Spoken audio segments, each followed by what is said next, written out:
in the Weeds is powered up by Arena Club. We're doing our top 5 starting pitchers in the game right now. All right, Strip, fresh off the field, and now you have to pick favorites. Who are your top Yeah. 5 starters in the sport? And yeah, it's probably not difficult to put together the tippy top, but you're definitely going to have to make some tough decisions later on. So, how'd you put your list together? Yeah, my first four were pretty easy to put together. I did in order: Screwball, Skeens, Wheeler, and Webb. And I imagine we're going to have some overlap there, AJ. And then my fifth spot, I went back and forth a lot, and really found myself between the three lefties that I like, which are Crochet, Max Fried, and Framber Valdez. And I ended up going Framber for just steady Eddie, man. He's been like top 10 Cy Young last 5, 6 years. He's got a better playoff pedigree than Max, and then just more innings under his belt than Crochet. I imagine by the end of the year, there's probably World Crochets on this list. And I wanted to put DeGrom on there. He's making his way back into this too. But I live in Houston. I see what Framber does every fifth day, and he's done it for 5, 6 years now. I think I had to put him in there in the fifth spot.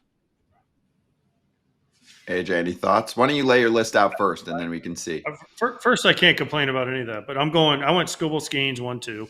It's hard to argue that those two guys aren't the best in each league. Scooble How Skeens. about Then I AJ? went Why'd Hunter you put Brown Screwball first? because he's Sorry to interrupt. left-handed Why? and because he's Okay, yeah. left-handed and he talks trash. That's why I love it. Yeah, And that's then I it, went dude. 300 Exactly. Brown, That was the same. and I went 300 Brown because I just like where he's at right now. And by the way, he drilled Neto, and then Neto said something, and Hunter Brown went after him. Hunter Brown ain't backing down, so I like that. I love that about any pitcher. Then I went Zach Wheeler 4, and I went Logan Webb 5. I would have thrown Chris Sale in there, but he's hurt right now, and this is right now.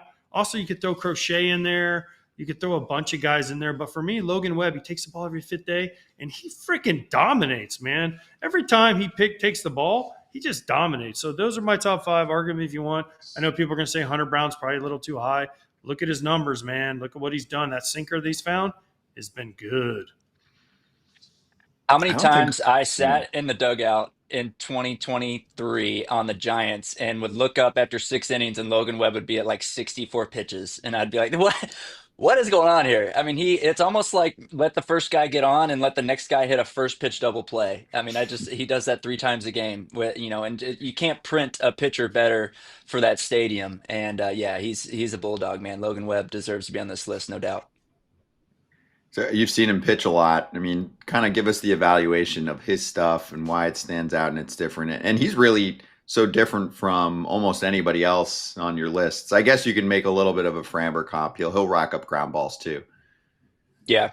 Yeah, well, the other guys are power, right? And even though Webby is starting to mix in some like 94, 95s up in the zone, which is just unfair, he just crushes you with this stuff down in the zone. And what makes him different is actually you talk to hitters about why you just pound Logan Webb into the ground or even get swing and miss. And it sounds like what they say is specifically on the changeup, but even on the sinker a little bit, is you see it out of the hand, you read it, oh, that's a changeup, but it moves 3 different ways. One goes down, one runs into you, one might even cut a little bit, and you're like, oh, I see changeup. I'm moving my barrel to it, and it moves one of the 3 ways, and you don't know which one. And all of a sudden, you hit a 19 hopper to the shortstop, and you're back in your dugout. So I just think it's not only is he deceptive and has extreme movement profiles, his movement profiles are erratic in a way that hitters can't plan for, or their eyes don't even know how to tell him what it's doing. So I think that just makes him so frustrating. Hey, Strip.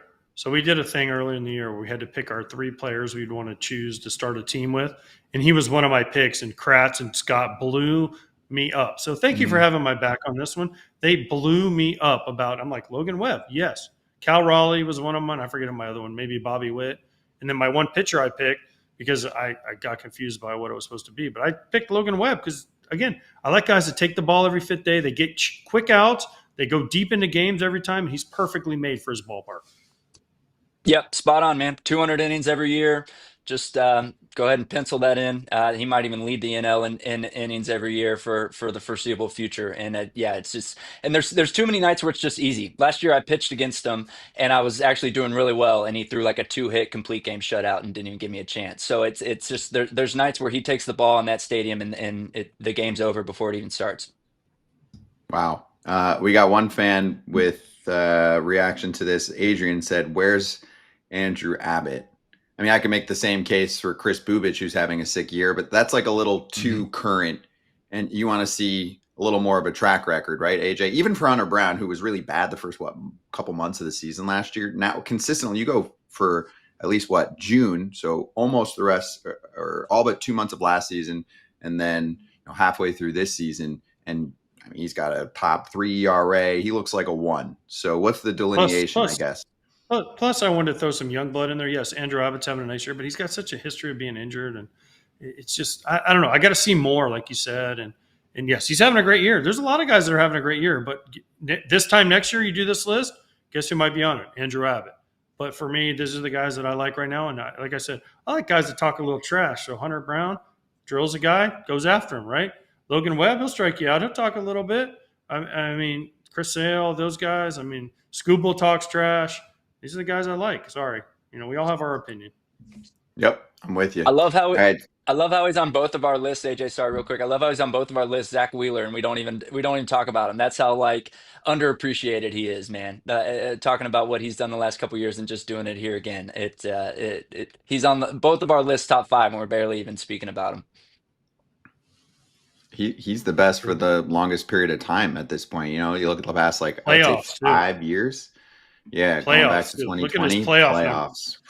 Look at his playoff numbers. Are you kidding me? This dude is a stud. He's got to win that Cy Young.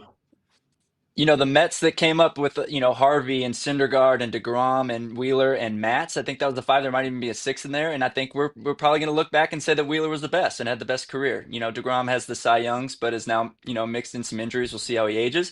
But Wheeler just like slow and steady in here, man. Of those Mets starting pitchers, it's unbelievable.